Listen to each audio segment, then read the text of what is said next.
President Biden, meantime, was among millions of Americans watching last night's big game. During all of the action, the Biden campaign was also making some pretty big moves to try to appeal to young voters by launching an official TikTok account. The first post, a Super Bowl-themed video. Watch. Chiefs or Niners? Two great quarterbacks, hard to decide. But if I didn't say I was for the Eagles, then I'd be sleeping alone. My wife's a Philly girl. Trump or Biden? Are you kidding? Biden. All right, joining us now, Victor Shi and Brylan Hollyhan. Victor is the youngest elected delegate for Joe Biden back in 2020. Brylan is the co-chair of the RNC Youth Advisory Council and the editor-in-chief of the Truth Gazette, both joining us here live, left and right. Biden today, by the way, tried to laugh off what very well could be the signature issue of his candidacy, or at least one of the big questions across the country, his age earlier today. Watch. I know I don't look like it, but I've been around a while. I do remember that. All right, that was the president earlier today. Victor, TikTok account for the president. What's obviously the end goal here is the youth vote, but why now? And do you think it actually sticks with all the issues involving the president and his age?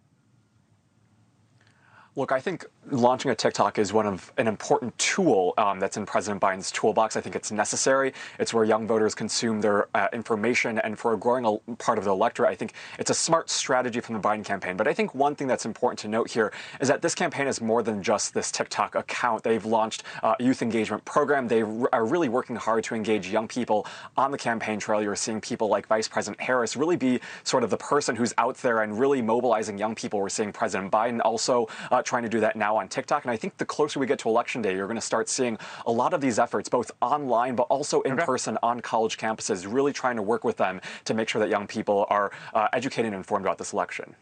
Brylan, what'd you make of it? Blake, I actually agree with the decision. For the past 13 months, I've been calling on my party to embrace this platform, not actually boycott it.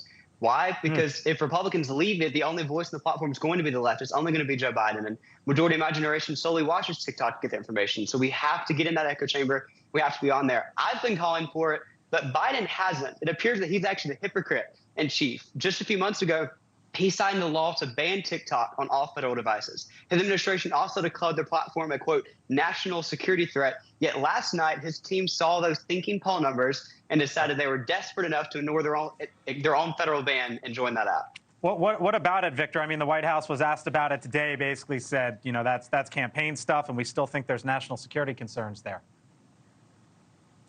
Well, I think that's right. And you saw in some of what they said yesterday is that they still acknowledge that there are real national security threats. And I think the government and the campaign are two separate entities. You know, the government, I think you can talk about the national security concerns there. But when it comes to the campaign, they've tried to make it as safe as possible. And they've said that yesterday through campaign officials.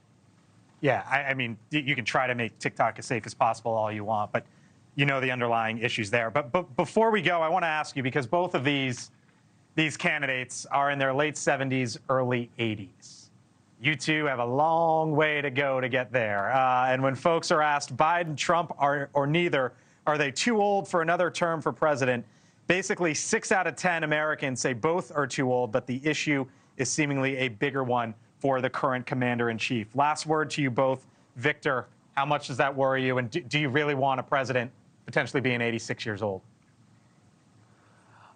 Look, you know, the age factor is a big problem, and I think, you know, both candidates are up there in age, and if it were my sort of, you know, decision, I would definitely want a younger person, but this is the choice facing our country right now. We have someone who's about to be 82, we have someone who's about to be 78, and those are both old people, but there's one that has gotten real things done for real people, and I think that's going to matter in this election, and that's going to be the choice that most Americans see heading into this election. Blake, look at last week's special counsel report.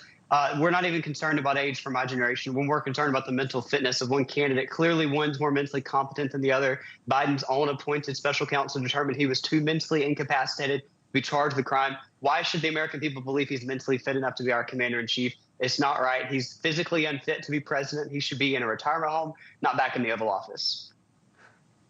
We'll leave it there. Victor, one point on that? Okay. real quick, Victor. The special counsel report, it was written by a lawyer, not a medical doctor, and I think people should sort of understand that fact. Biden's DOJ appointed him, so. Victor, Brylan, thank you both. I know you could do this all day long. Appreciate the time. Thank you for watching. And make sure you go to joinnn.com to find NewsNation on your television provider. And don't forget to click the red subscribe button below to get more of NewsNation's fact-driven, unbiased coverage.